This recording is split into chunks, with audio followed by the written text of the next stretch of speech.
Dialogue for Change is a variant series focusing on critical conversations about racial injustice and inequality and the actions we can take to influence change in the public and private sectors. Through our series, we ask, what can CEOs, employees, and individuals do to enact change?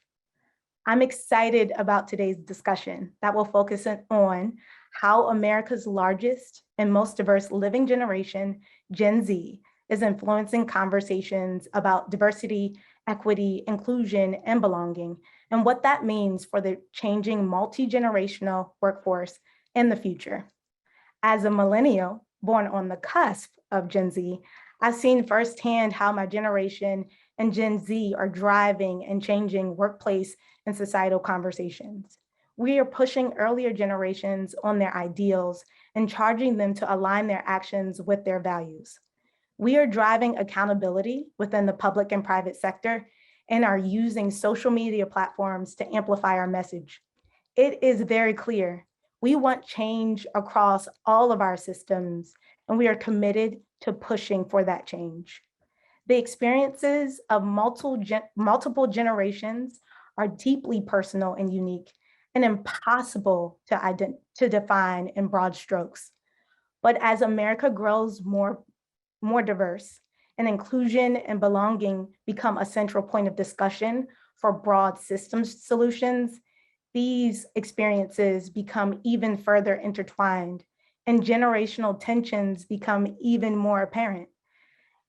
As a young Black woman working in corporate America, I've grown to understand and witness firsthand that you cannot disconnect yourself, all parts of your identity, or not acknowledge the attributes that make you whole, both in and out of the workplace.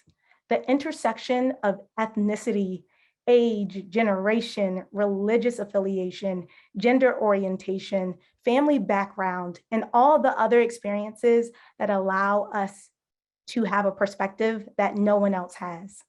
They are experiences that should allow you to lean in, experiences that Gen Z is using to shape the solutions that our society so desperately needs. With that, I'm so pleased to be joined today by Raven Solomon, change management strategist and author of Leading Your Parents, 25 Rules to Effective Multi-Generational Leadership for Millennials and Gen Z. Raven is a global diversity, equity, and inclusion thought leader and nationally recognized keynote speaker who helps organizations get future ready by understanding generations, racial equity, and their intersection. She is the founder of the Charlotte-based Center for Next Generation Leadership and Professional Development, a startup focused on providing soft skill development to the leaders of tomorrow. In her spare time, Raven consults with Franklin Covey, the world leader in leadership development in the area of unconscious bias. With that, please join me in welcoming Raven to our virtual stage. Thank you so much, Tamia. It is an honor to be with you all. I see Nicole in the chat is super excited. Drop something in the chat for me, if you will, so I know you're out there. Let me know where you're calling in from. I'm super excited that you chose to join me today. Today, we're going to talk about this generation known as Gen Z. Some folks call them centennials, but for the most part, you're going to hear them referred to as Gen Z. That's the name that has actually stuck with them. So we're going to talk specifically about how I believe Gen Z is really reshaping this conversation we've been having for a long time, some may say too long, in the workplace about diversity, equity, and inclusion.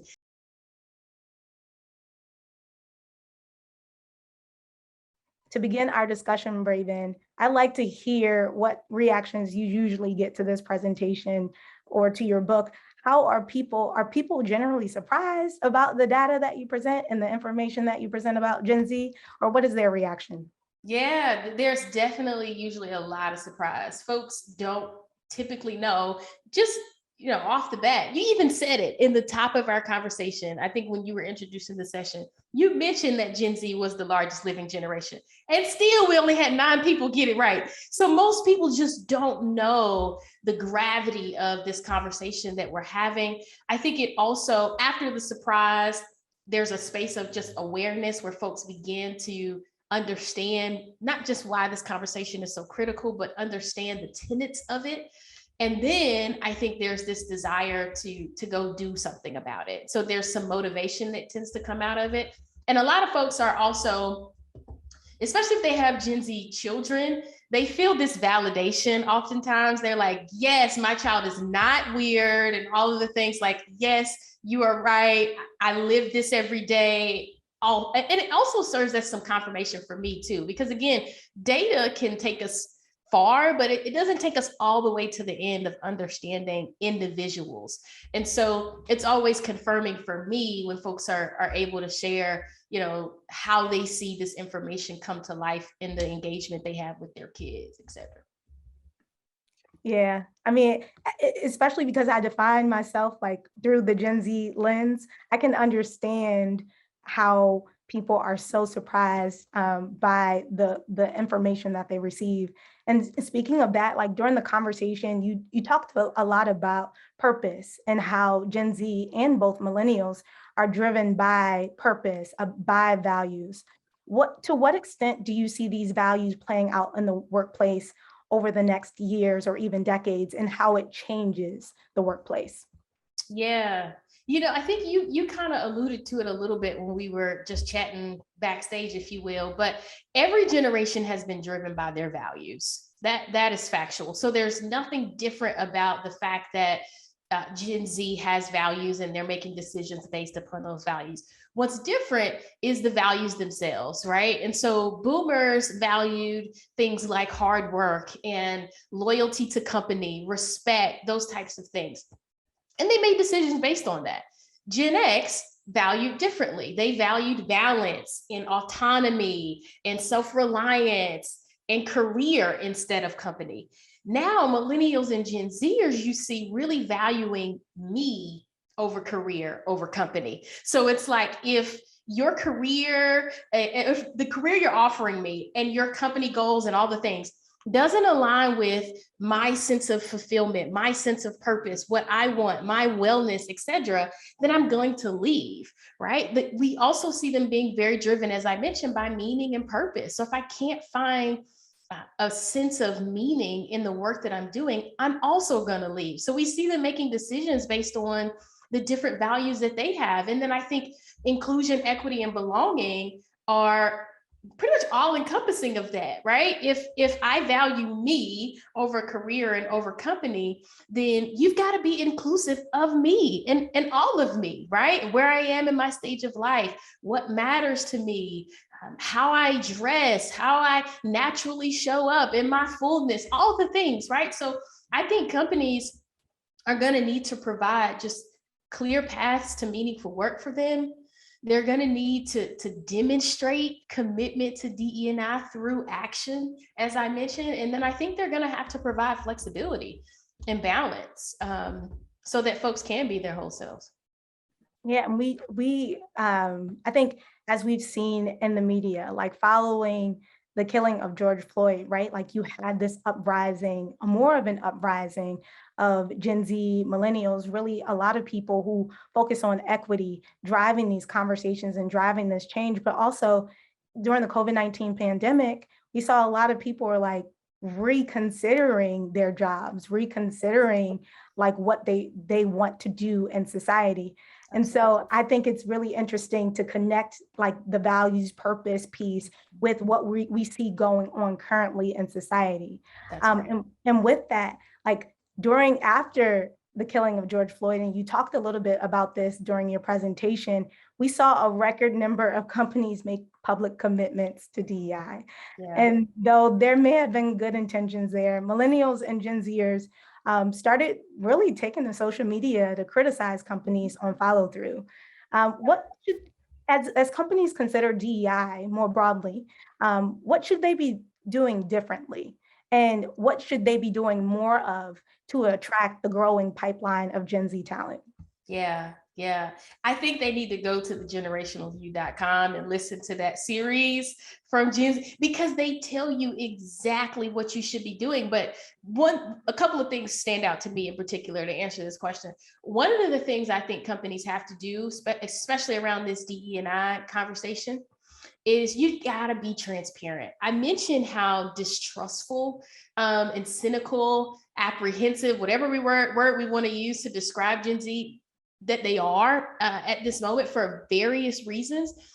For that, or with that, they have to be able to see traction and proven results, let me say not results necessarily, but they need to see proven commitment, right? And demonstrated commitment. So for us as organizations, we got to be super transparent. So we need to be upfront about our diversity metrics. We need to share what we're doing now to improve. We also need to share the fact that maybe we don't know all that we need to be doing. And so we're willing to accept help. And here's also how we connect that with Gen Z. Show them how they can help. Make that clear to them, right? They have something to offer in this space that the organization needs, that the workplace needs.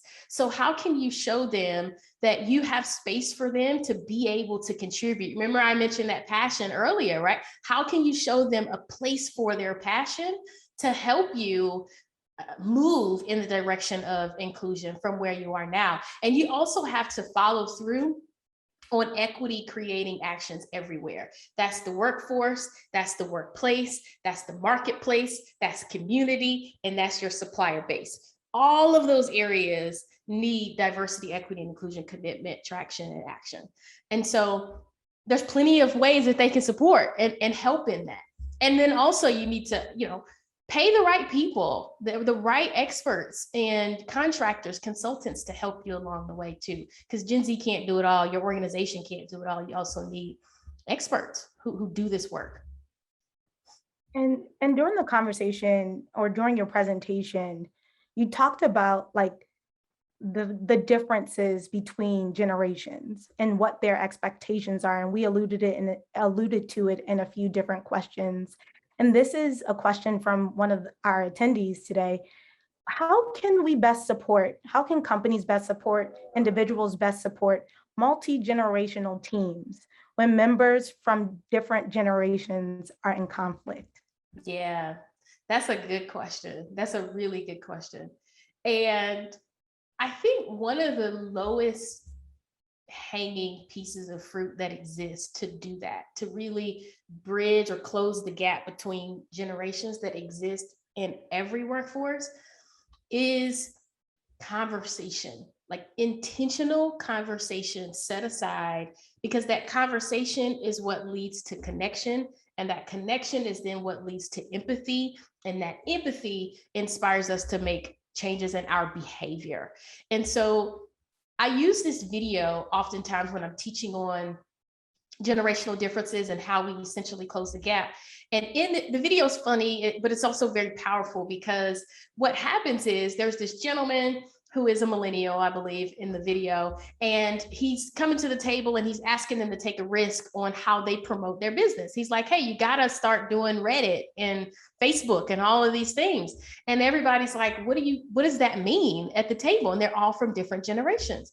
And then he says, well, you all are you're not willing to take risk. And then the video flashes back to every generation taking risk to get to where we are in this room today, Mr. Millennial, right? And so my point is, if they would not have made space for that conversation, he would have never had context about the risk they took, how hard it was for them to get there, what they had to go through, what they learned, the wisdom they acquired along the way. So many times I see folks of older generations just get really frustrated with the attitude and the behavior and the arrogance, if you will, of younger folks coming to the table asking for change. And they say, well, it's just entitlement and all of the things. And it's like, well, have you explained to them what you've done, what you've been through, how you made it here, all of the things that you've learned along the way. Are you coaching them on perhaps how to tweak their approach to get what they desire, right? And so I think there's so much space for conversation that creates that awareness and connection that then leads to us building true empathy. And that, again, sounds very simplified, but how many organizations are actually making space for these cross-generational conversations, whether it's through mentoring, reverse mentoring, ERGs, et cetera, to actually take place? Not many. And when we talk about these intergenerational conversations, Raven, I think it's also important to note that like we're more similar than we are not, right? Like Yeah, wisdom does come with age, but also like we are going through some of the same challenges, that's right. right? That's right. Yeah, I in that same presentation, when I talk about closing the generational gap and all the things, one of the things that I like to show is a baby boomer protester at Woodstock. Yeah. And it reminds baby boomers of that time in their lives where their generation was that generation who was emboldened and optimistic and passionate about change and fighting for it and pushing us to take risks and, you know, move the envelope forward, those types of things. And so you're right, every generation has been in this space before. It just looked a little different, and the issues we were fighting looked a little bit different. But the sad part is they look very similar. And that's why a lot of millennials and Gen Zers are just like, at some point, we've got to change our behavior. We've got to change what we do in order to change the result. And so, yeah, you're right. Every generation has once been there. Very similar. And as we think about like that, just what's happening in the workplace, this is another question from one of our attendees. Um, they ask, what are some activities, like actual activities outside of conversation, employers can engage in to make the work environment applicable for Gen Z? What type of activities can you engage in to make the workplace applicable? I guess when I hear that question, I think about how do you provide a workplace that actually motivates Gen Z to show up and to do their best work? What does that workplace look like? And I suppose the activities that we need to do to make that workplace a reality. So with the millennial generation, we thought that the activities we needed to do were, you know, provide free beer on tap, and we needed to, provide ping pong tables and, you know, beanbag chairs and all the things, right? It's not that anymore. We don't need any more of that. I think the real things, the tangible things, is more about, again, going back to meaning and purpose. And in fact, when it comes to motivating Gen Z, there's a school of motivation, a theory of motivation that I think best aligns with this generation. There, in psychology, there are about 5 widely accepted schools of thought around motivation, what it takes to get people to do things. And so of those 5, I think there's one in particular that really reminds me of how organizations need to motivate Gen Z and millennials, quite frankly. And it's called VROOM, as VROOM, expectancy theory of motivation. And so VROOM's expectancy theory of motivation says you really need 3 things to motivate people, essentially. You need valence, which is they need to be clear on the value of the work, not their work, but the work. So the value of the organization's existence in the world. What does your company exist to do? And how does that align with what I care about? So they need valence, right? And then they need instrumentality. That is to say, I get the value of your existence, but how instrumental is my role in making this happen?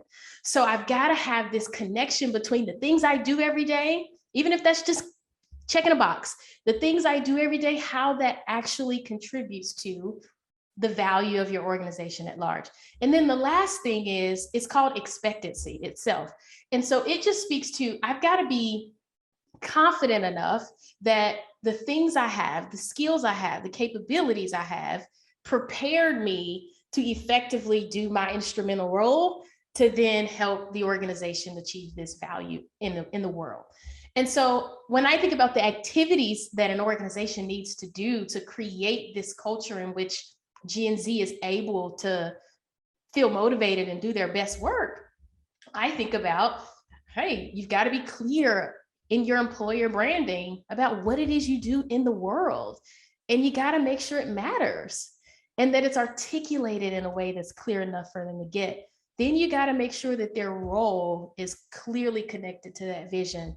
And then lastly, that one really speaks to development. So what are you doing to develop them from a skill set standpoint, a mindset standpoint? What tools are you providing them? How are you leveraging their current capability to fully be engaged? So hopefully that helps. Not exactly the fun activities that we did with millennials, but I think these are the real things that we need to be doing if we really want to attract, develop, and retain Gen Z. And we spent most of the conversation talking about like what companies can do to engage and retain Gen Z. But I'm going to flip the question now. What is some advice you give to Gen Z to keep in mind as they push for change? And then I'm going to couple that with something that just came through the chat. It says, wisdom comes with age. I meant to say experience, so my fault. And that wisdom comes with experience. What do you say to those who think Gen Zers will grow out of their activism and focus, and that this is just a phase? So I want to couple those two things. You know, I understand those who say that it's just a phase because, again, if we go back to what I mentioned earlier, that every generation has been there, every generation has. Baby boomers at one point were activists. Gen Xers were activists. Millennials are activists, and now Gen Z are activists. It usually is the role of the younger population, if you will, to be on the front lines and gain the attention necessary to then make the strategic or structural change that we're asking for at large. And so I really do see a clear role for all generations in this fight for social change in whatever social issue we're combating.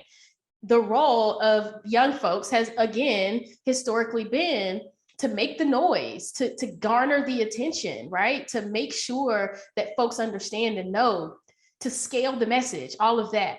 And then you've got these older generations who actually have the institutional power. They've got the social capital, they have access, they've got the relationships, all of those things.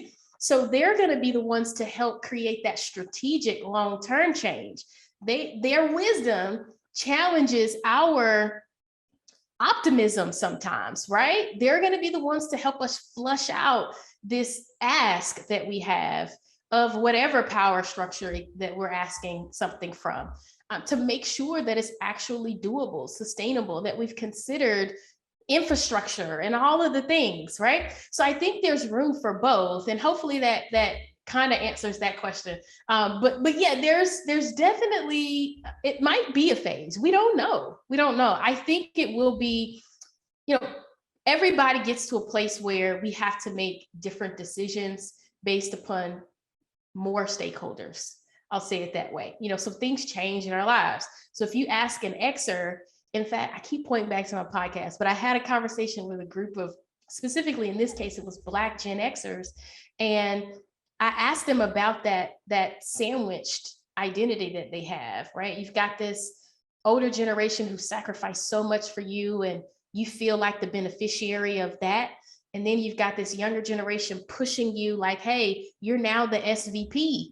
You need to do something, right? And so you're stuck in between these two generations. And I think it's a reality for a lot of folks. And so for them, they find themselves in this continuum of, today I can push, tomorrow I got to pull back, I've got to be strategic and all the other things. But anyway, it's an interesting place to be in. In terms of my advice for Gen Z, I would say leverage the wisdom and the experience of those who've come before you. You are surrounded by people who have been here before. why would you go through the same exact struggle that they went through when you could just ask for perspective? And then the last thing I would tell them is to be strategic in your pursuit for change, right? Learn the infrastructure of the organization, build the strategic relationships where the influence is, et cetera. Because although we want to burn it down, and rightfully so, we actually can't. So we got to figure out how we navigate through it to then impact change. Raven, this has been absolutely fantastic. Our time, unfortunately, has come to an end. We want to say thank you to all of you for joining our 11th Dialogue for Change. A big, big thank you to Raven Solomon, and a big thank you to all of you who have tuned in. You can find Raven's book, again, Leading Your Parents, 25 Rules to Effective Multi-Generational Leadership for Millennials and Gen Z, wherever you buy books. I know that Raven gave us a special code, so make sure you use that. Please look for follow-up emails from Invariant for more details about the Dialogue for Change speaker series and for additional anti-racism resources. Be sure to follow us and find us on Twitter at Invariant and on LinkedIn, and as well as Raven Solomon. Thank you again. See you all later.